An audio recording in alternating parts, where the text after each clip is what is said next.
Welcome to the podcast. It's the magical holidays. Time for Joe watching 60 Christmas movies in 60 days. Why, you might ask? Because it sounds like a crazy task to be watching 60 Christmas movies in 60 days. It'll be struggle, no I won't lie. By the halfway point I will lose my mind, but with your support I'm gonna be fine. So let's have a blast on this Christmas time. Join me now and let's find out about today's Christmas movie.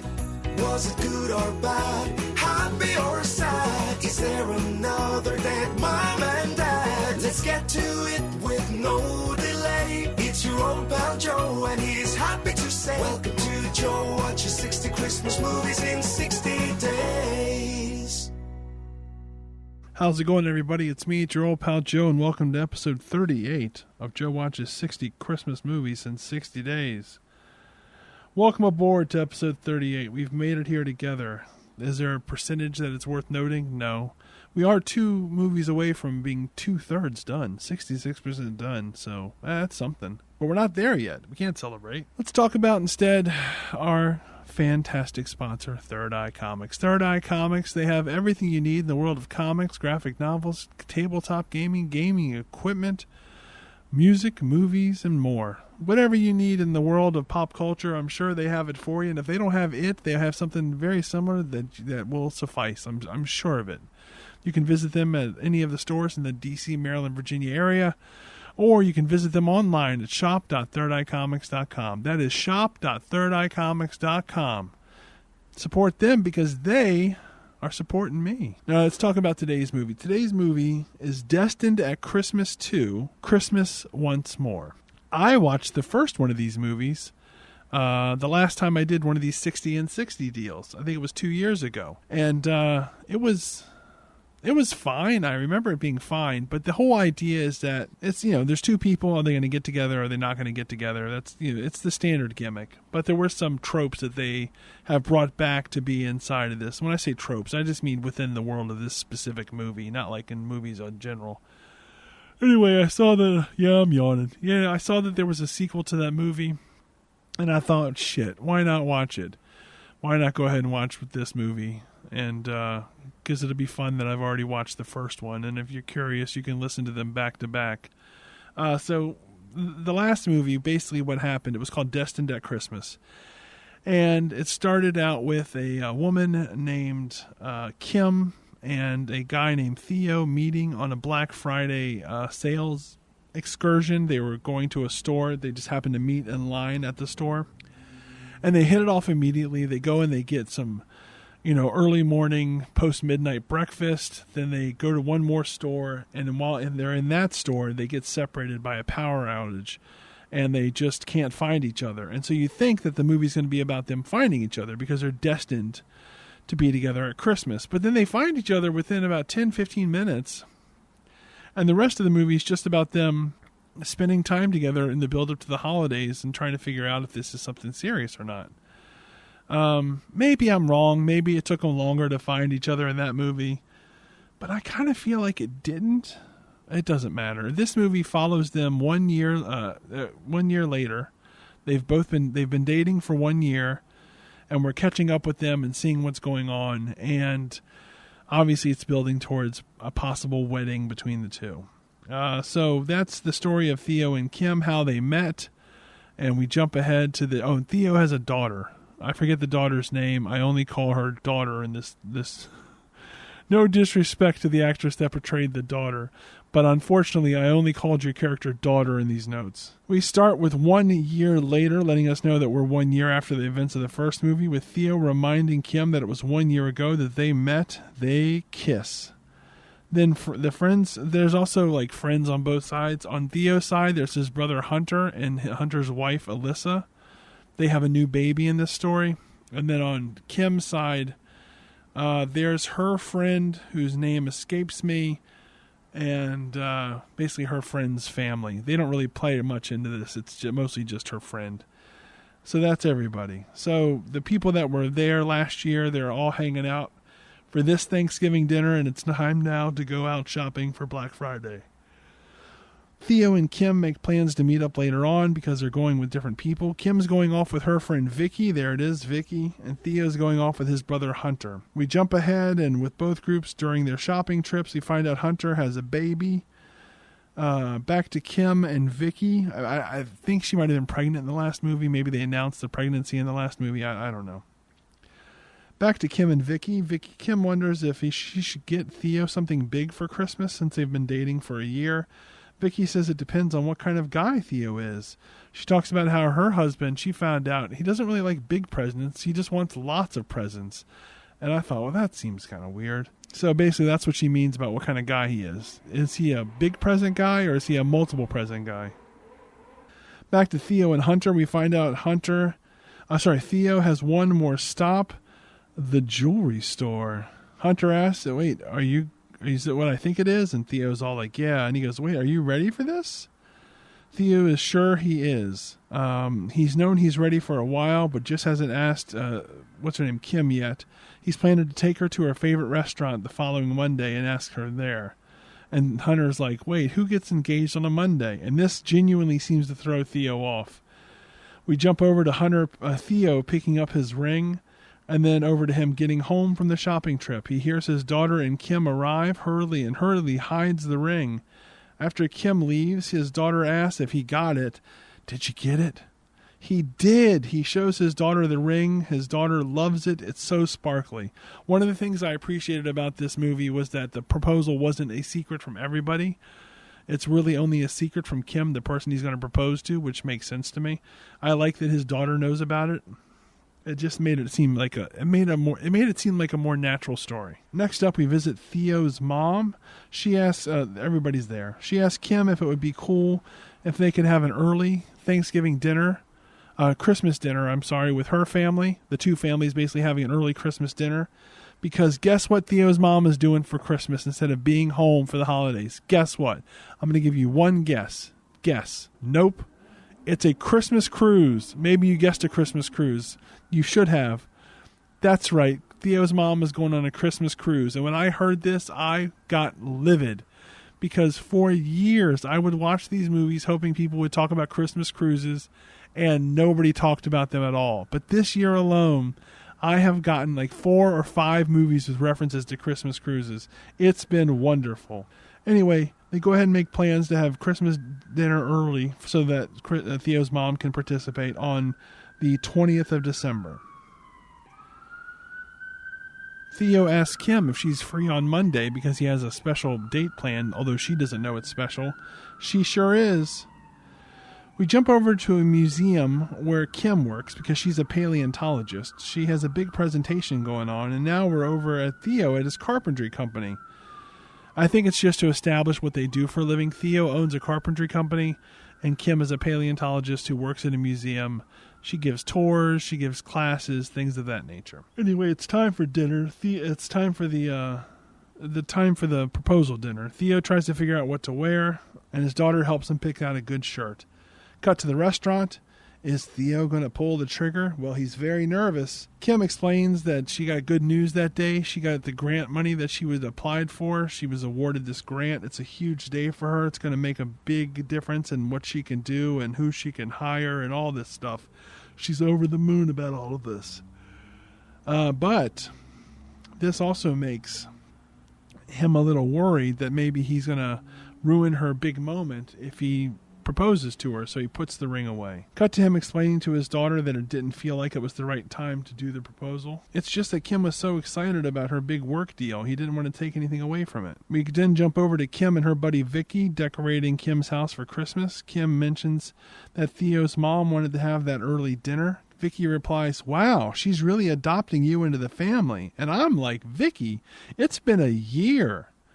It's not just now. It's not like, oh, wow, she's really including you in family events. They've been dating for a year. This started with her meeting the family last year. Vicky says that's a good sign that his mom likes you in case Kim sees this relationship going somewhere. And I'm like, what are you talking about? They've been dating a year. Oh, geez, in case you don't see him as, husband material. Well, then why would she be dating him after a year? Anyway, Then they reintroduce a calendar that made an appearance in the first movie. So it's like a wooden calendar. Maybe it has a metallic front to it. And it's the month of December, and there's a wreath that hangs on the calendar by a ribbon. And they move the wreath over which day of Christmas it is. So it's the 5th of December, slide the wreath over to the 6th of December, slide the wreath over to, you get it, you get what I'm saying. And this is how the movie tells us which day of December we're looking at. Anyway, it's December 2nd. We join Theo and his daughter hanging out with Hunter, his brother, and his wife Clarissa. Oh, I thought it was Alyssa. It's Clarissa and the baby. Theo talks about not proposing. He says he has an idea for that coming weekend to try again. Now over to Kim, Theo, and Theo's daughter. We find out the daughter wants to do a... Sorry for the loud noises. We find out the daughter wants to do a 12 Days of Christmas thing, and then we get explained to us what that means, that she wants to do a, quote, 12 Days of Christmas. It's a thing where she wants to give somebody gifts, somebody that's maybe going through a rough time, somebody that's having some struggles, give them 12 days worth of gifts. And in this case, she thinks that it would be a great idea to do it for Hunter and his wife Clarissa because they've been struggling with their new baby, always up all the time, very tired all the time. She thinks it would be a great idea to basically give him some gifts. For example, Hunter's favorite snack is homemade cinnamon rolls, so they could make some for him, and that would be really nice. And I agree, that would be really nice. December 3rd, we join Kim at work. Theo calls. He asks if she's free the next day. I guess that's a Saturday. She is. And then Hunter's wife Clarissa shows up with the baby. She and Kim catch up at the museum. Clarissa feels so overwhelmed with Christmas coming up and the baby being, so baby. This is so overwhelming for Hunter and his wife that Kim offers to come by that night and watch the baby for them so they can get a night of relaxing. December 4th, Theo arrives to pick up Kim for their big date, but she finds her knocked out on the couch. She explains that she spent all night with the baby, and now she's conked out. She's all tired. He lets her rest instead of forcing her to go out with their date. Anyway, this is very thoughtful, and it's nice of him to do this, but it means he doesn't get to propose that day. Cut to Theo and his daughter out shopping. She wants him to think about what he wants for Christmas. December 5th, we see Theo at work. I guess he works on a Saturday? No. This would be a Sunday, maybe? I don't know. He's at work. It doesn't fucking matter. His carpentry company just lands a huge new job, 250 new homes. Cut to him telling Kim about it. He's probably going to have to work some weekends. He, his daughter, and Kim are dropping off a gingerbread house for a contest. This is a callback to the last movie. So in the last movie, one of the big things that the daughter wanted to do was to submit a gingerbread house for this big contest that they have. She ended up getting like second or third place or whatever. She basically didn't win. And this is a callback. I'm so tired. This is a callback to that from last year. It doesn't play nearly as much of a point in this story as it did last time. Anyway, Dad sets Theo sets the gingerbread house down on the table inside of the community center where the judging is going to take place, and one of the roof tiles slides off, and then the daughter freaks out like, "Oh my God, this is terrible." I should explain. The daughter's like 9 or 10, and the daughter's like, "Oh my God, this is terrible." And then the woman that runs the contest that's there says, "No, it's okay. You can take the gingerbread house home and then you can submit it early tomorrow morning. It'll still be okay." So then we get just clips of them trying to fix the gingerbread house at home, trying to make sure that it's okay. It's December 7th. Theo arrives at Vicky's. He tells her he wants to propose to Kim. Vicky is so excited to hear this news. He asks Vicky if he should wait until Christmas or after Christmas to do the proposal because things are so crazy ahead of Christmas. And she says, "No, don't wait." She tells him to go for it. Theo thanks her for her advice. Now we're over to Theo at work in the carpentry shop. He's working so hard, but then gets a phone reminder that he needs to pick up his daughter from school. He's right in the middle of things, so he calls Kim to see if she can pick her up. Cut to Kim with his daughter in the car. Daughter almost spills the beans about the engagement ring, but catches herself.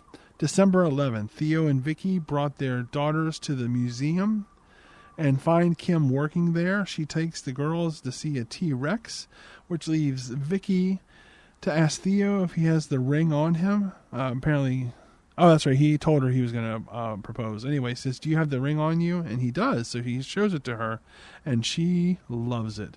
December 13th, Theo and daughter deliver a 12 Days of Christmas gift to Hunter and Clarissa. Clarissa answers the door to find no one there, just the gift waiting for them, and a note on the gift says, "Happy first day of Christmas." We cut to a new day, but without the calendar, so I don't know what day of the week it is or day of the month it is. The daughter has a friend over to help her make cinnamon rolls as part of the 12 Days of Christmas program. So the daughter and this friend are helping make cinnamon rolls while Theo works from home. He gets a work call and heads off to take it elsewhere. And that's when the daughter decides, this would be a great time. I can show my friend the engagement ring that my dad bought. So she pulls it out of the cabinet. She pulls the ring out of the box. She shows it to her friend. And then the daughter gets distracted by something. I don't know. And then the friend decides to put the ring on and starts wearing it. And then they go to make the cinnamon rolls. And wouldn't you know it, the cinnamon roll gets baked into this. The ring gets baked into the cinnamon rolls. But nobody knows what happened to it. Everybody thinks it's still in the box. Well, except for the little girl who was wearing it and then lost it. Thus begins one of the most tense movie experiences I've had in a long time. Because this ring gets baked into the cinnamon rolls. And then we see people eating the cinnamon rolls on and off for the duration of the movie. And every time someone starts to bite into one of those rolls, I started to cringe. Because you just know somebody's going to bite into that ring. It's going to hurt. And it's going to hurt their teeth. And it could be serious. And it was so hard to watch everybody bite into these fucking cinnamon rolls. I keep wanting to call them onion rings. I don't know why. I'm very tired. I keep yawning. I should stop the recording, but I'm not gonna. They deliver the cinnamon rolls to Hunter. Hunter immediately bites into one. Joe cringes, but everything's okay. Cut to Theo putting his daughter to bed. This is the not the baby, but the older daughter, the one that is called daughter. She then gives him some absurd idea about proposing. That he, I can help you, give you a better idea to propose instead of just at a restaurant, which was his original idea, and it's to propose using unicorn reindeers. Anyway, it's very silly, but she's a little kid. She doesn't know any better. Theo then says he's been thinking about where to take her for the proposal. The daughter recommends a Christmas village. The two of them think this idea is awesome, and it is an awesome idea because it ties back in with, not this Christmas village, but there's a bigger, like Santa's village type of thing that'll be a big crux at the end of the movie. This is just a regular old inside place where you could go get your picture taken with Santa. December 15th, Theo and daughter head out to go to the Christmas village. Theo grabs the ring box, not knowing there's no ring inside. When they arrive, they start working at a table where you can write letters to Santa. Theo excuses himself to check in with an elf that works there. Apparently Theo has planned ahead and is working with the elf and the Santa to get this proposal to work. The elf has a sign that he's going to hold up that says, "Will you marry me?" And then, Theo's apparently going to show the ring off. So they head over to the Santa to get the photo taken with him and to do the proposal. But then Theo reaches into his pocket, he pulls the box out and he checks it, and there's no ring there. So then he has to call it off at the last second. The Santa is very confused and then has to ad-lib something about, "Oh, well, just make sure that you're a good girl." I forget what he says. It doesn't matter. We cut to a new day without using the calendar. Kim tells Vicky that Theo has been acting weird. She's not sure what's up. Vicky knows it's about the proposal, but pretends that it might be about work. Vicky tells Kim to not worry about it. She's sure it'll pass soon. Cut to Theo and daughter looking all over the house for the ring. She admits to showing it to Vicky's daughter. That's her pal. But they end up thinking maybe they lost it at the museum because she says, "Well, you always tell me when I've lost something to think about the last time I've seen it. When was the last time you saw the ring?" And Theo thinks back and he goes, "Well, the last time I saw the ring was when I showed it to Vicky at the museum. So maybe that's where we lost it." They go back to the museum, or they go to the museum. They look around everywhere, but they can't find the ring. But their search is also interrupted by Kim, who's there because she works there, And she says, "What are you guys looking for?" Then they play off that they're looking for anything and act like, "Oh, no, we're not looking for anything. What are you talking about?" We get a few more scenes of searching before settling on Theo and daughter having dinner. She feels really bad. She doesn't know where the ring is. Theo doesn't know where the ring is. And then the daughter's like, "Do you think we could go over and look at the gingerbread house competition to see what the competition looks like since we submitted my house?" So they do. And we find out that the roof fell off and that her gingerbread house almost certainly isn't going to win because the roof fell off again. And I don't know what lesson this is supposed to teach us, because there's a whole thing where Theo's like, you did your best, it's okay, it'll be all right. And then the daughter's like, you know what, if I can't win this year, that just means somebody else is going to get the opportunity to win. That's pretty nice. But mostly I think this gingerbread house thing was just in there as a callback to the last movie, where they had a gingerbread competition in that as well. So I mentioned the daughter is really bummed about this, and she is. So to cheer her up, Kim invites her over for a girls' hangout night. Cut to Kim and the daughter having a nice time. They talk about what started the daughter in building gingerbread houses. All of this chatting seems to make the daughter feel better. Since daughter is with Kim, Theo has a chance to visit with his brother Hunter and his family. We see them talking about the missing ring. We see them pull this. While they're talking about the missing ring, they pull out a cinnamon roll, and it's so tense and so scary. They ask Theo if he wants one, and he says no. And then the brother goes in for one, and it's just like, no, don't bite into it. But then we can see the ring sticking out of one of the other cinnamon rolls that has not yet been cut. We jump over to Kim and daughter having breakfast. Kim asks her if there's anything going on with her dad. She feels like he's acting a bit odd. The daughter says he lost something, but then struggles to come up with what that thing is. She ultimately says he lost his favorite pair of socks, and Kim thinks that answer is pretty odd. Next up is a night where everyone goes to a play. This is mostly just in this movie to be a callback to last year when there was a play that they went to. December 20th. It's the night of the big family early Christmas dinner. Everyone has a nice time. During Theo's mom pressures him to make something happen with Kim, like, maybe you should lock her down before things move on too far, or it's too late or whatever. And the thing is, he wants to lock her down. He wants to propose to her, but he doesn't have a ring. So it's made even more awkward for that reason. After dinner, Theo apologizes to Kim for his mom. Kim acts like it's no big deal. There's also a thing in here where he's like, I just don't want you to think that I'm unhappy with the way things are. I'm totally happy with the way things are. And then she hears that means he doesn't want to get married, and it's one of those misunderstandings that happens a lot in romantic comedies.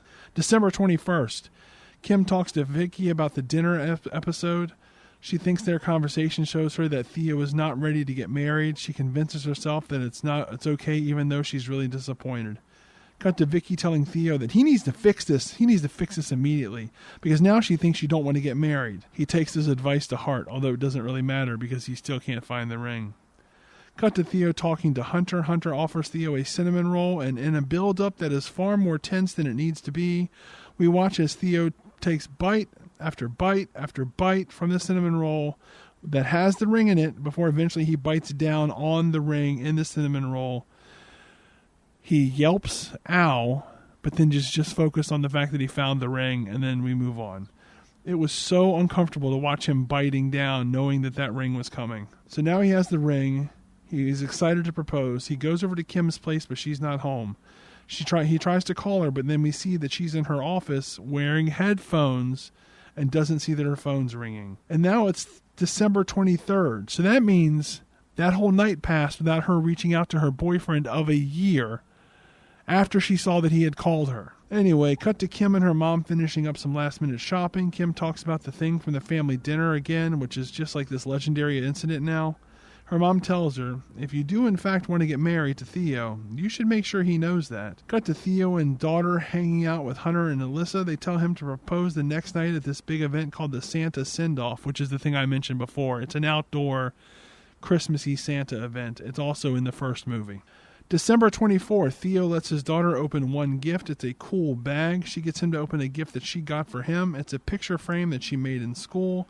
And inside of the picture frame is a photo of Kim, daughter, and Theo. Cut to everyone arriving for the Santa send-off event. The group goes on a ride around the area in a little train. Theo is very nervous. Afterward, Vicky checks in with Theo. What are you waiting for? She says, how about you do it when Santa leaves? Because that's the whole thing. It's a Santa send-off. He's going to go, circle the globe now and deliver presents.